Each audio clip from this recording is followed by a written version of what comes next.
Hi, my name is Helium Lemon 15.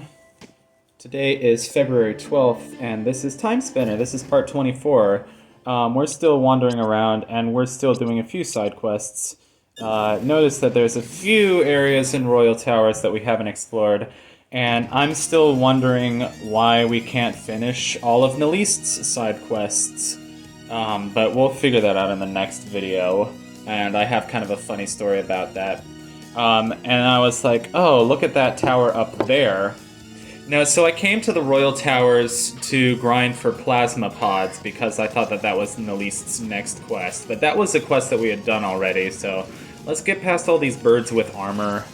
There's just Kentucky Fried Chicken all around, just feathers going everywhere. And honestly, we're so powerful at this point that we can just kill those enemies in a single hit. And it's like nothing, man. And it's kind of cool because it's like this game, I feel like the exploration is stronger than the combat. I mean, the combat's satisfying because that level up noise is like super satisfying, and just the way the screen freezes and you see that like almost like medieval looking level up thing. It's very like, I think it's based on Castlevania Symphony of the Night, which most Metroidvanias are. So I was like, how do you get up there? Well, clearly you got to do something with that guy. Beverly, clearly my computer. Yeah, I don't know if I've ever fully completed the map of this game before. Like I said, I hadn't even finished the final boss before, which I've done Volturilis, but like I haven't done the true final boss yet, which I've been looking up a FAQ of this game, and I didn't even realize that what the true final boss actually was. If you go through the last couple of episodes and pay close attention to something that Mayef says, Mayef the little dragon guy, he'll clue you in. I hate these guys because they're constantly inflicting chaos. I grinded up off of this guy for some reason, I think because I was like grinding for sand, but that was totally pointless because I had chaos, and he kept inflicting chaos on me, but eventually I was just like, screw it, I used the Chaos Rose.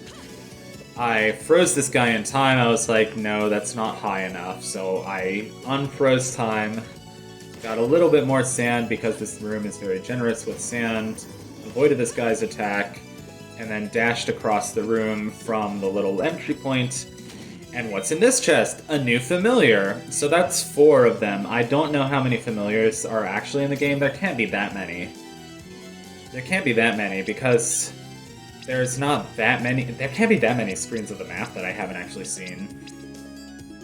Well, actually, there's a whole nother area that I think I haven't been to, so that's kind of an exciting thought. So yeah, we have Demon. That's our 4th familiar, and I was like, let's switch to him and show him off, and then I was like, nah. And then I was like, well, the viewers at home would like to see him, so I was like, fine. Oh, look at that little demon. That's a cute little demon. That's a cute guy. And I immediately become jealous of him because I want my girlfriend to think I'm cute. No, I don't know. I feel like I'm annoyed when other people talk about their relationships, but like I've never been in a relationship before, so I'm finally like, oh, I get to say, oh, my girlfriend thinks this, my girlfriend does that. I finally have more stories and more things to talk about because like my life is exciting now. I mean, it's always been exciting, but like not stuff that's really fitting for talking about on Helium Lemon. I don't know. Not stuff for like a random like gaming channel on YouTube that nobody watches. So here's the lore dumping of the game. All of these memories are from Selen, which is the main character's mother.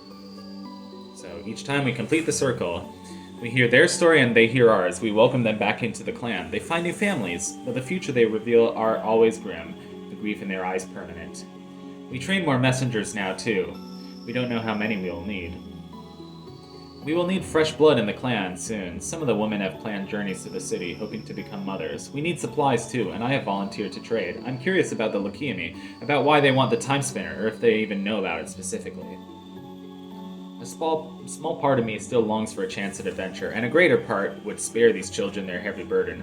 But mostly, I dread my duty and hope I won't be needed. I'm really bad at keeping up with reading. We'd met with traders before, but I'd never seen so many people and goods in one place as in the city marketplace. They bustle about on a million errands, merchants shouting out their wares, and Lakiami soldiers patrolling the streets in their purple armor. "What's this?" I asked, picking up a spiky purple bulb. "A Lakiami sun." He laughs. "Nothing grows on devastation anymore." I hear a cough behind me, and then a group of Imperial soldiers stands around the booth. The leader stares only at me, and my heart begins to rush. I'm sorry, officers," the merchant stammers. "Don't let us hear you call Lakiam that name again," one of the soldiers says. The merchant nods, but the leader continues to ignore him. He reveals his helmet to reveal a young face. Removes his helmet to reveal a young face. His hair is bright blue. "Now, the Lakiami are said to be quick-tempered." I can't do a southern drawl. "I overheard you ask about that fruit. You have an eye for quality."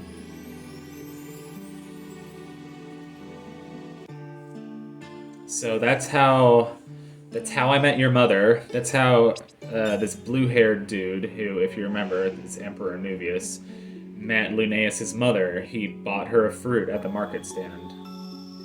So here he's talking about the Lakiami people, and I'm gonna sip some Lady Grey tea, which I just learned a little bit about the history of Lady Grey tea.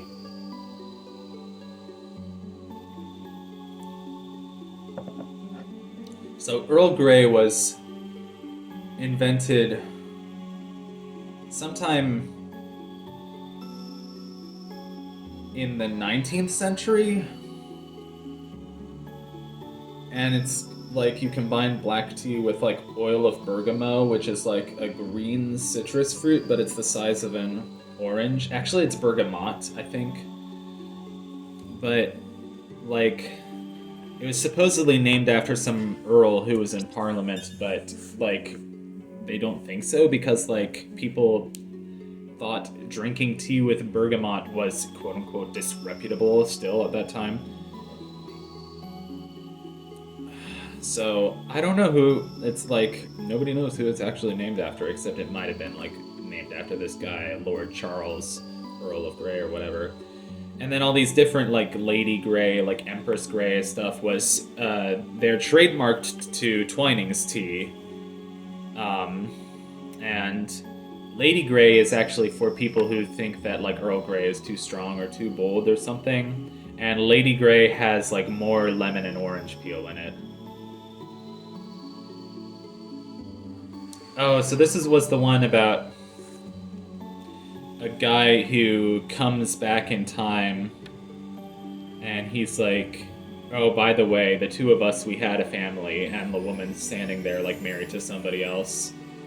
And they get to be like, "Well, do you want to have her? It's her decision." I don't know, it's weird.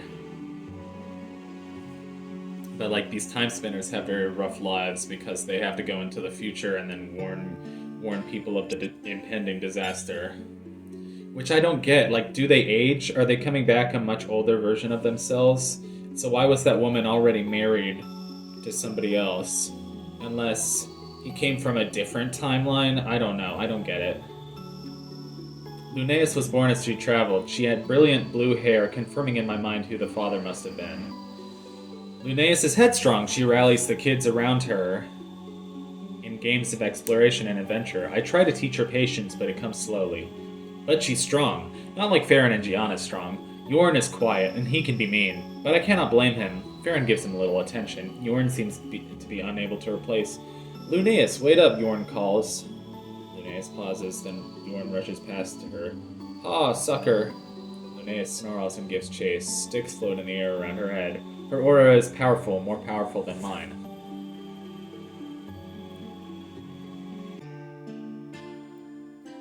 So I was bored, so I read through some letters. I was still frustrated that I couldn't figure out how to do Nalise's last couple of quests. And I didn't figure it out from the FAQ. I figured it out from looking through, like, the Steam community hub where people ask questions, and somebody asked us questions specifically about Neleast's 4th and 5th quests, and they got an answer from Lunar Ray Games, the developer, which I get confused between Lunar Ray and Chucklefish. Chucklefish is the publisher. Lunar Ray is the... I don't know. Either Lunar Ray or Chucklefish did another game that's also a Metroidvania that I kind of want to check out. I don't know. I just feel like silly because this is like the only Metroidvania that I've played. Well, that's not true. I've played The Messenger, and I played a few like dumb, kind of cheap Metroidvanias on Steam, and then I've played like Metroid Prime, I played Kirby and the Amazing Mirror, and I played Lost Winds, which I count as a Metroidvania. I talked about this in the last episodes. I'm sorry that I'm repeating it. Anyway. I recorded some Myst. I'm probably going to commentate that after this. I was just thinking, like, when I do a bunch of lore dumping, like, when I do games with a lot of dialogue, but I do post-commentary anyway, as you can see clearly, like, I'm getting bored of that right now, but, I don't know. When I used to do Endless Ocean, which I'm kind of sad that I'm not doing Endless Ocean anymore, but I still did 100 videos of Endless Ocean, so I can kind of go back and watch it when I feel sad. When the dog bites, when the bee stings, when I'm feeling sad. So what I would do when I knew I was going to post-commentate it, I would read the dialogue in my head as the characters were saying it, but I would make sure to read it in my head extra slow so that I knew that I was going to have time to say the dialogue out loud, because I read really quickly in my head, but I have trouble... Yeah, as you can see right now. I was looking through those achievements. Those achievements are interesting. As you can see, there are a lot of bosses. Some of them are optional bosses. Some of them are secret bosses that we haven't actually fought yet. Hopefully none of them will be too frustrating. Not as frustrating as... Actually, have there been any bosses on this playthrough that I've had significant trouble with? I think I died twice or 3 times to Queen Aelana. That was because I just didn't have a good strategy or a good weapon equipped. Well, a weapon is part of the strategy. Today from the little bodega, I got some hint of lime tortilla chips. Not for anything spectacular, not for any big occasion. Because I know the Super Bowl is today, but like, I don't give a shit. I don't watch football. But it's just kind of nostalgic for me, those hint of lime tortilla chips. I hadn't had them in a while. But like, whenever I eat chips, like it makes little cuts on my like soft palate and hard palate or whatever, and I'm like, darn it. So these are letters between Queen Aelana and Emperor Volturilis. The sheer numbers that have been sent to Lakium as part of your edicts on public safety made the formation of their society inevitable. It is a human drive to survive, and the Lakiumi have begun to work together to do so. Simply that. To do that, despite their suffering. I believe the existence of the Lakiumi society can be a benefit to us. We still are able to remove the undesirables from Valette, and if there will be less unrest among our own citizens if they know the criminals have some hope of life beyond the portal. Furthermore, when Lakium, blah blah blah, I propose a treaty with the Lakiumi to trade for those resources. We gain their benefits with none of the human costs. In exchange, we can offer them plasma pods, allow them to mitigate the bleakness. Yours, Aelana. It is Year of the Sisters 47. I guess the sisters are the planets? Or the stars? In fact, I'm the new princess of Lakium, having been married to Queen Philia. Ah, yes. Lesbianism. Lesbianism. I just, there is representation in this game because they can do whatever they want. It's fantasy. It's pretty cool. I don't know any countries, major countries or otherwise, that have, like, I don't know, 2 queens married together or whatever.